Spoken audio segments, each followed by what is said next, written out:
Good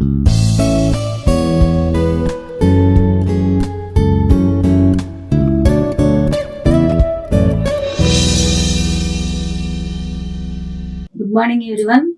I am Annapurna, working as an assistant professor in the Department of ECE at Institute of Aeronautical Engineering. Today we are going to study about different types of signal generators. What is the need of signal generator? Why we go for the signal generators? Signal generators are mainly used to generate different types of signals which are helpful to apply as the input to any device. Already we have discussed about sine wave generator, square wave generator and triangular wave generator. With the help of sine, square and triangular wave, we can combine all the three types of wave generators in a single device that is called as function generator. With the help of function generator, we can generate three different waves at a time, that is sine wave, square wave and triangular wave. For any wave to generate any signal, we require mainly two blocks. One is called as oscillator and another one is amplifier. These are the two main blocks present in any generator circuit. Coming to this pulse generator, mainly it consists of frequency control network, switching circuit, Smith trigger and output amplifier. So, in this, the frequency control network, with the help of frequency control network, we can apply the input that is constant. It provides a constant current source that may be a positive or negative. We can generate upper constant current source or lower constant current source. So, initially, we are applying a upper constant current source. We are transmitting constant current, that is a upper current. Whenever we are transmitting constant current through an amplifier to an amp, it generates an output that linearly varies with respect to time t. Whenever the output voltage reaches to the maximum point, then automatically the frequency control network can transmit lower current source. That lower current source, if we transmit lower current source through an amp, then it generates the output which gradually decreases. Like this, the upper and lower constant current source output is directly given to this op-amp through a switching circuit. Here the switching circuit, whenever we produce the output, whenever we are applying the constant current to a switching circuit, at the same time that is given to a Smith trigger network. In this Smith trigger, it compares the two inputs. So whenever the output present across the Smith trigger is equal to the output generated through the switching circuit, then it produces the finalized output. For example,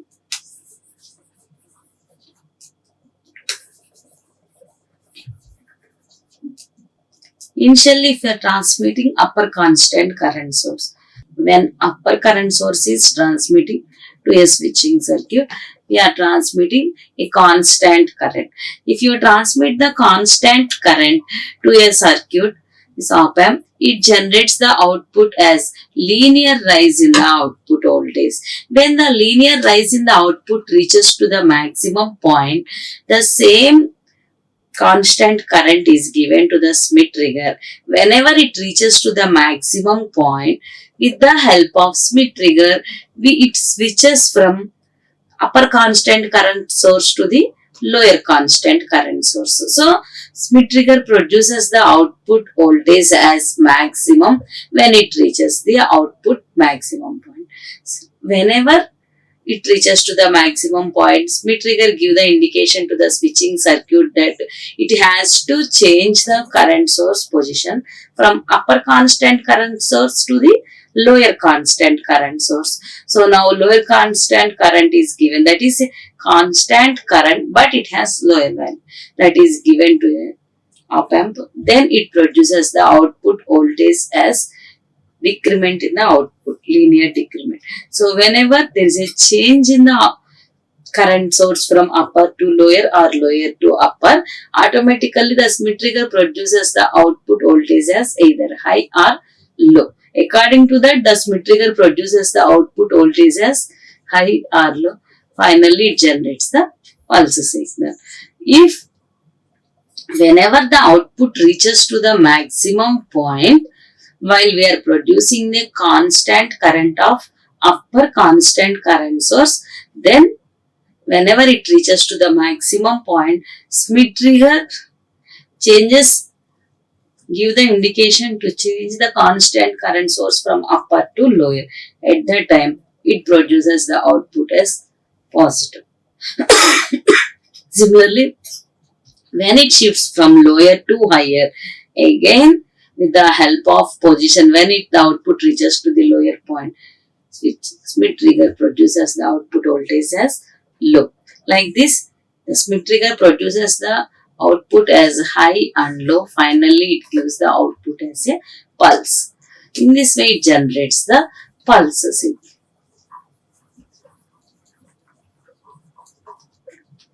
In this way, it generates the pulse signal.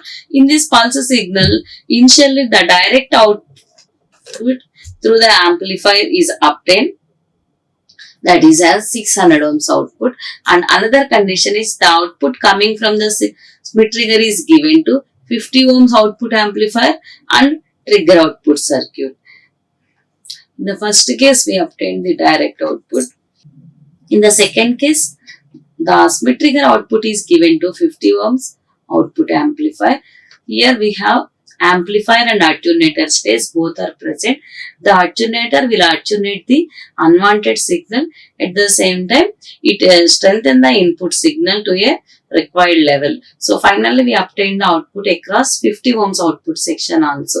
Finally, we have 600 ohms output, 50 ohms output, and the Smith trigger output is also given to the triggering output circuit.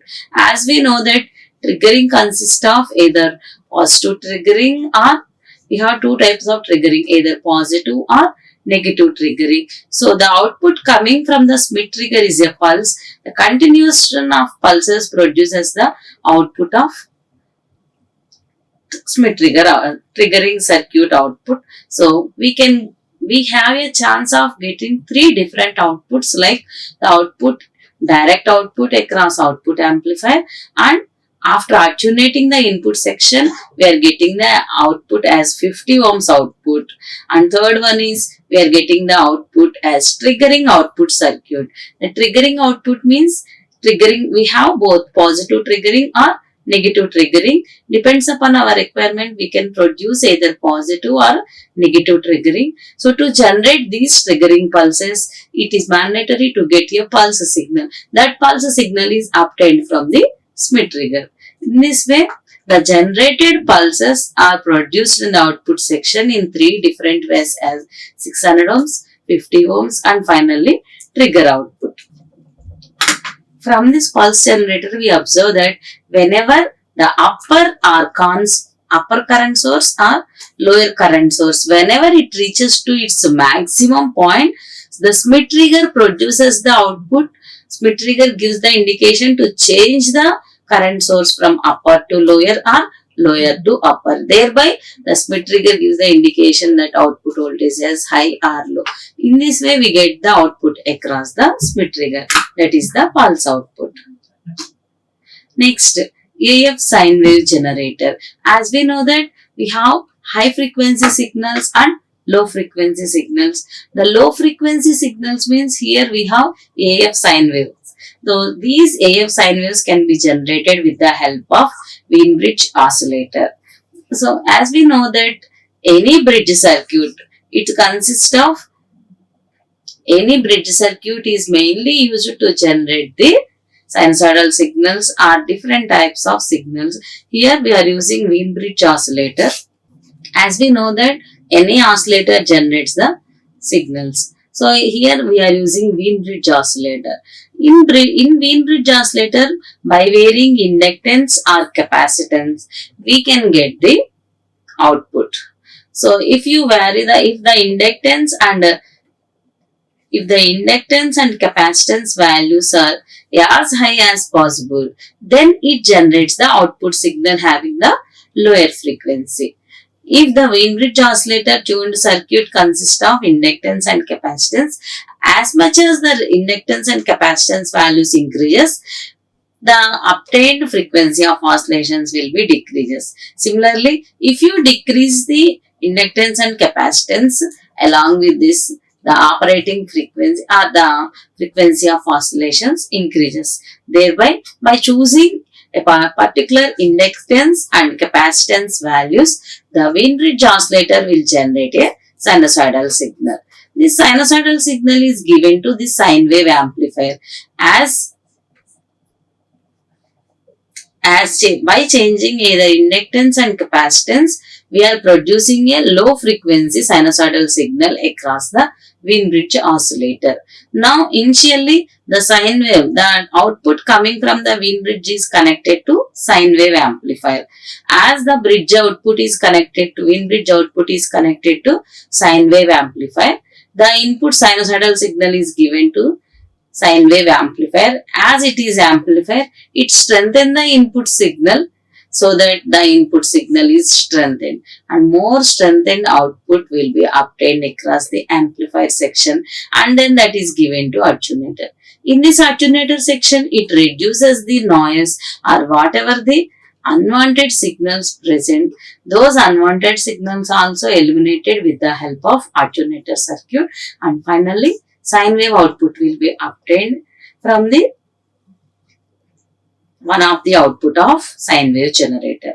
And this sine wave generator has the another output. The another output is obtained by connecting this Wien bridge oscillator to a square wave shaper circuit. With the help of square wave shaper circuit, we can convert our sine wave to a square wave. So, how to convert the sine wave to a square wave means, square wave shaper circuit, it is used to convert sinusoidal signal to square. To convert sine to square, we are using the clipper circuit. The main purpose of clipper is it is used to clip or cut some portion or unwanted portion from the input section. For example, if you consider the sinusoidal signal, if you want to cut some portion on the positive and negative edges of the sinusoidal signal, then the output will be like this. And again, if you are using one more clipper circuit, or if you use n number of two-ended clippers side by side, then we can remove certain portion of the input signal at both positive and negative edges. Then we will convert the sine wave to a complete square wave. We have different types of clippers: positive clipper, negative, and two-way clippers are double-ended clippers. So in positive, or if you use either positive or negative clipper, only positive peak or negative peak of the input signal will be clipped.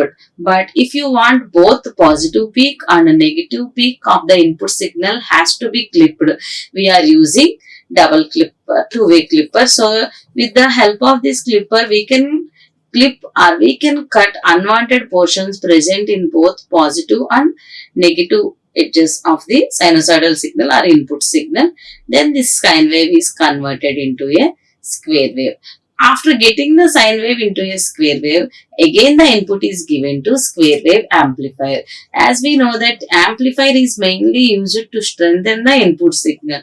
For example, while we are converting the sine wave to square wave, if you are getting any noise or the input signal strength is very less because of the square wave is obtained from the sine wave, we have to adjust the input section such that we have to increase the strength of this square wave. So to increase the strength of the square wave signal, the square wave is given to square wave amplifier. With the help of amplifier section, we are strengthen the input signal, and then that is given to attenuator section. In this attenuator section, it removes the noise present in the signal, and finally the output is obtained from the square wave output. So finally we can say that this, with the help of Wien bridge oscillator, we are generating a sinusoidal signal. The sinusoidal signal is amplified and noise is removed. Finally we obtain a sine wave output. Similarly, by using square wave shaper circuit, we are converting the obtained sine wave into square wave, and finally we get the square wave output. We get the square wave output also. So in RF signal generator section, we obtain the output signal frequency is as much as high. But in AF signal generator, the obtained output signal having the low frequency. That is the main difference between AF sine wave generator and RF sine wave generator. These AF sine wave generators are mostly used in all laboratories to apply as the sinusoidal signal as the input, and RF signal generators are used at a high frequency section. Sweep generator. This sweep generator is mainly used to generate the sweep signal. The sweep signal can be generated with the help of marker generator, frequency sweeper and level control network. In this session, we mainly discussed on pulse generator and sine wave generator. The pulse generator is mainly used to generate the pulses. We can directly get the output signal in the output amplifier section. Here the output signal having 600 ohm output. In the next section, by attenuating the output signal, we are getting only 50 ohms output, and finally in the third output section, we get the output as the triggering output, that may be either positive triggering or negative triggering. So in this way, the obtained pulse generator is useful to get the output in 3 different ways. Similarly, with the help of AF sine wave generator, we can generate 2 waves like sine wave and square wave. In this, to generate the sine wave signals, we are using a Wien bridge oscillator. By using this Wien bridge oscillator, we generate the sinusoidal signal by varying inductance and capacitance. By choosing proper inductance and capacitance, we can obtain the sine wave. This sine wave is amplified, and finally we obtain in the sine wave output section. Similarly, by using clipper circuit or sine wave square wave shaper circuit, the sine wave is converted into square wave, and then the square wave output will be obtained at the square wave output section. These are the pulse generator and sine and square wave generator circuits. In the next session, we will discuss about sweep generator. The sweep generator output mainly depends upon this marker generator and frequency sweeper. At the same time, it also depends upon level control circuit. Thank you. Like, share and subscribe. Hit the bell icon for more updates.